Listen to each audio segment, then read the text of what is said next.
Hi hello అందరికీ నమస్తే. ఈరోజు మన కిచెన్లో కరివేపాకు కారం అనేది చాలా ఈజీ ప్రాసెస్లో ఏ విధంగా చేసుకోవాలో చూపించిపోతున్నాను. కరివేపాకు కారం అనేది హెల్త్కి చాలా మంచిది.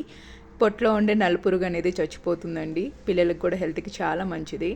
ఇక నేను స్టవ్ మీద ఒక బాండీ పెట్టేసి దానిలోకి 2 స్పూన్స్ దాకా ఆయిల్ తీసేసుకుంటున్నాను. ఇక్కడ ఆయిల్లోకి నేను 2 కప్పుల దాకా కరివేపాకు అనేది తీసుకుంటున్నానండి.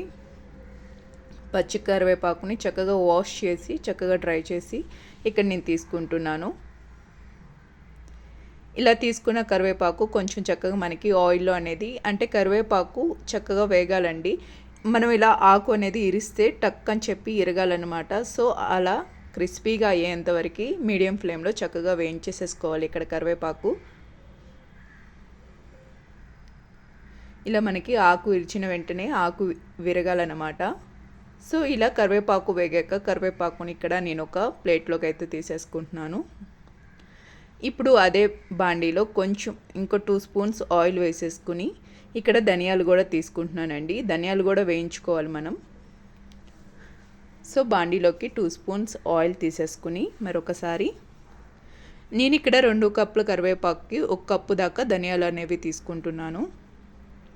ధనియాలు తీసుకుని ధనియాలు కూడా మీడియం ఫ్లేమ్లో చక్కగా 5 మినిట్స్ చక్కగా వేయించేసేసుకుంటే మనకి అవి కూడా ఒక్కసారి ఎలా ప్రెస్ చేయగానే చక్కగా విరుగుతాయండి.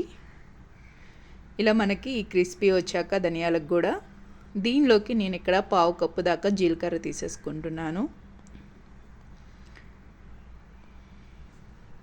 ఎప్పుడైనా మీరు కారంలోకి కానీ ఏదైనా పచ్చళ్ళలోకి కానీ ధనియాలు అనేవి చాలా మంచి టేస్ట్ వస్తుంది. కొంచెం ఎక్కువ పడినా ఒకవేళ కంగారు అనేది ఏం అవసరం లేదు, చాలా మంచి టేస్ట్ వస్తుందండి. ఇలా మనం జీలకర్ర కూడా తీసుకుని ఒక 1 మినిట్ చక్కగా వేగాక జీలకర్ర కూడా దీనిలోకి నేను ఒక 20 దాకా ఎండుమిర్చి అనేవి తీసేసుకుంటున్నాను.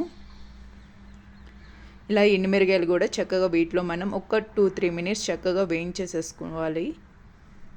ఇలా వేయించుకున్న మనం మొత్తం మిక్సర్ని అయితే చక్కగా మనం కంప్లీట్గా ఇవి చల్లారిపోయేంత వరకు ఉన్నాక ఒక మిక్సీ జార్లో కానీ అదే కొంతమంది రోట్లో కూడా దంచుకోవచ్చండి. ఇక నేను మిక్సీ జార్లోనే చూపించబోతున్నాను. ఇక్కడ మిక్సీ జార్లోకి ఫస్ట్ నేను ఆల్రెడీ వేయించుకున్న కరివేపాకు అయితే తీసేసుకుంటున్నాను. వేయించుకున్న కరివేపాకు అదేవిధంగా నిమ్మకాయ సైజ్ అంత చింతపండు తీసేసుకుంటున్నానండి. దీనిలోకి ఒక 10 వెల్లుల్లి రెబ్బలు తీసేసుకుంటున్నాను.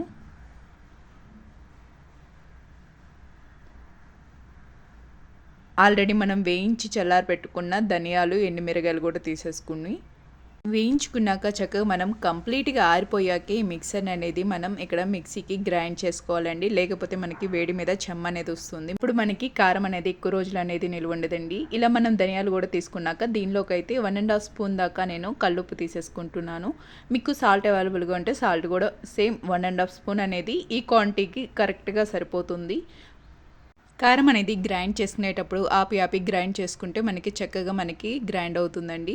ఎందుకంటే మనకి కింద ఆకులు ఉంటాయి కాబట్టి ఓన్లీ కిందే తిరుగుతుంది, పైన అనేది తిరగదు. సో మనం ఆపి గ్రైండ్ చేసుకుంటే చక్కగా మెత్తటి పౌడర్ లాగా అవుతుంది. చాలా ఈజీ ప్రాసెస్తో చాలా తేలిగ్గా అయిపోతుందండి. ఎక్కువసేపు పని కూడా కాదు. ఇడ్లీలోకి కానీ లేకపోతే వేడివేడి అన్నంలో కానీ చాలా టేస్టీగా ఉంటుంది. పిల్లలకి చాలా హెల్త్కి మంచిది. మీరు డెఫినెట్గా ట్రై చేసి మీకు ఏ విధంగా వచ్చిందో నాకు కామెంట్ చేయండి. Thanks for watching. Thank you so much.